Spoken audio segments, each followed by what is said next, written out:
The great words for Imam Ali alayhi salam said by the other people.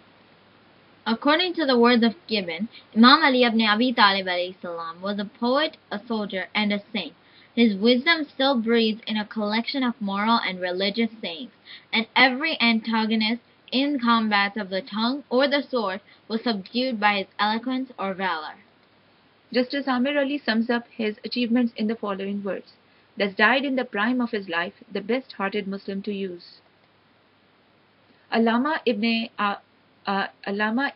Abil Hadid al-Mutazalli, the commentator of Najul Balagha, which is a book of sermons, letters, sayings of Imam Ali alayhi salam, says, Hazrat Imam Ali alayhi salam has had a personality in which opposite characteristics had so gathered that it was difficult to believe that a human mind could manifest such a combination.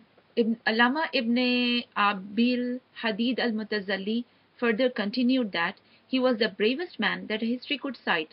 Such brave persons are always hard-hearted, cruel, and eager for bloodshed, but Imam Ali alayhi salam was a kind-hearted, sympathetic, and warm-hearted person, qualities quite contradictory to other phases of his character, and more suited to pious and God-fearing persons. Once in the society of Abdullah, the son of Imam Malik ibn Hanbal, a discussion took place about Imam Ali alayhi salam and his Khilafat. Abdullah brought the discussion to an end, saying that the Khilafat did not bring any honor and glory to Imam Ali alayhi salam, but it was honored and glorified by Imam Ali alayhi salam, and it received the status actually due to it. Allama Mustafa Beg, the famous Egyptian scholar, writes, "What can be said about such a holy personage as Imam Ali alayhi salam, who excelled all the companions of the Holy Prophet Muhammad sallallahu alaihi wasallam in his attributes and qualities? He was the most learned person, the bravest man, and the most eloquent speaker and orator. His piety, his love of God, and his sincerity and fortitude in following religion were of such high order that none could aspire to reach him." Allama Mustafa Beg, the famous Egyptian scholar, further continued, "He, due to his sagacity and thorough knowledge of the human mind, always arrived at correct conclusions, and never changed his decision. He possessed such a transcending and peerless qualities which caused many scholars to imagine him to be an incarnation of God.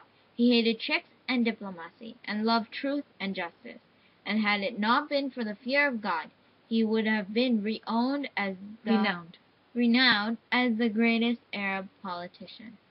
Imam Shafi, the founder of one of the four Sunni schools of religious laws, pays glowing tributes to Imam Ali alayhi salam in the following words: "Imam Ali alayhi salam had four such qualities that if even one of them is found in anyone, he will not desire the world or care for the worldly people.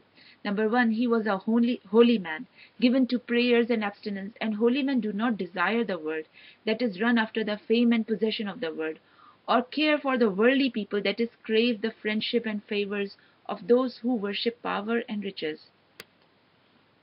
He was a learned man, and learned men are not inclined towards the world, which is that they are not materialistic, or the worldly people, that is, those who only wish to further their own self-interest. Number three, he was a brave man, and a brave man do not care for the world or fear the worldly people. He was a gentleman of most eminent lineage, and such persons do not suffer from complexes about the world or the worldly people." He further eulogizes him in the following couplets: "Regarding the grandeur and eminence of Imam Ali alayhi salam, it is enough to say that the people mistook him for God, and I could not know till the time of my death whether my provider was Imam Ali alayhi salam or Allah subhanahu wa ta'ala." In other words of Pandit Thakur Prasad from in the year 1936 in Jaunpur, UP, India, that Imam Ali alayhi salam was one of those men who stood by the Prophet Muhammad sallallahu alaihi wasallam all his life in everything he did and wanted to be done. Pandit Thakur Prasad further continued that, "As I gather from history written by the Muslims and non-Muslims alike, Imam Ali alayhi salam was Prophet Muhammad sallallahu alaihi wasallam's constant shadow.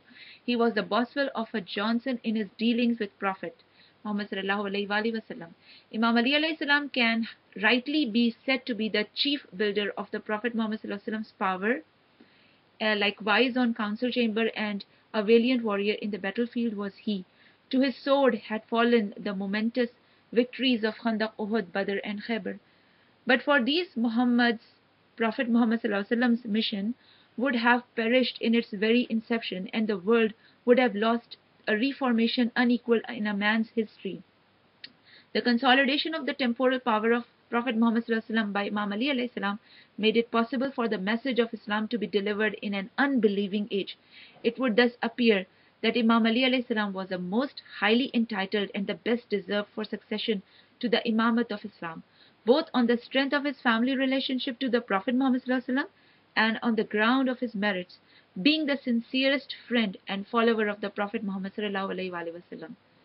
Quoted by Lal Ji in the Ali the Magnificent, Gibbon says, "From the first hour of his mission to the last rites of his funeral, the Apostle was never forsaken by a generous friend, whom he delighted to name his brother, his vicegerent and faithful Aaron of the second Moses." Well-known Muslim historian Masudi sums up the life and achievements of Imam Ali alayhi salam in the following words. "Is the glorious name of being the first Muslim, a comrade of the Prophet in exile, his faithful companion in the struggle for the faith, his intimate mates, associate in life and his kinsman, if a true knowledge of the spirit, of his teachings, and of the book, if self-abnegation and practice of justice, if honesty, purity, and love of truth, if knowledge of law and science, constitute to claim the preeminence, then we must all regard Imam Ali alayhi salam as the foremost Muslim. We shall search in vain to find, either among his predecessors or among his successors, those virtues with which God had endowed him."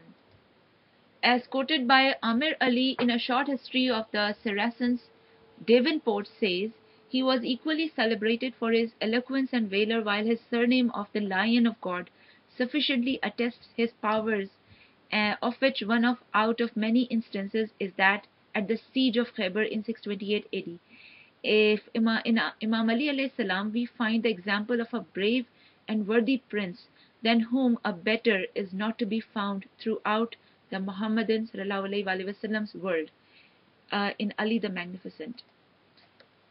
Hitti, the famous historian, says, "Valiant in battle, wise in council, eloquent in speech, true to his friends, magnanimous to his friends, he became both the paragon of the Muslim nobility and chivalry, and the Solomon Arabic tradition, around whose names poems and proverbs, reminiscences and anecdotes innumerable have clustered."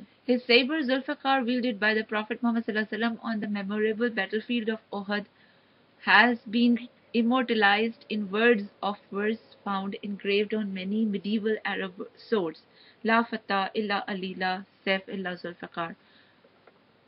No sword can match Zulfiqar, and no young warrior can compete with Ali. Imam Ali alayhi salam.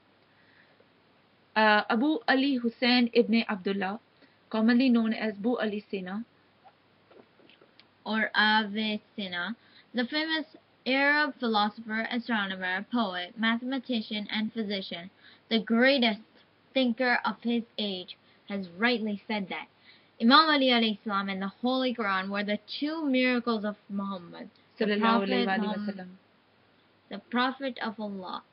Life of Imam Ali alayhi salam at every stage was a mirror, like reflection of the life of the Holy Prophet sallallahu alaihi wasallam. Amir Ali writes, 7 centuries before this wonderful man would have been apotheosized. 13 centuries later, his genius and talents, his virtues and valor would have extorted the admiration of the civilized world. As a ruler, he came before his time in the spirit of Islam.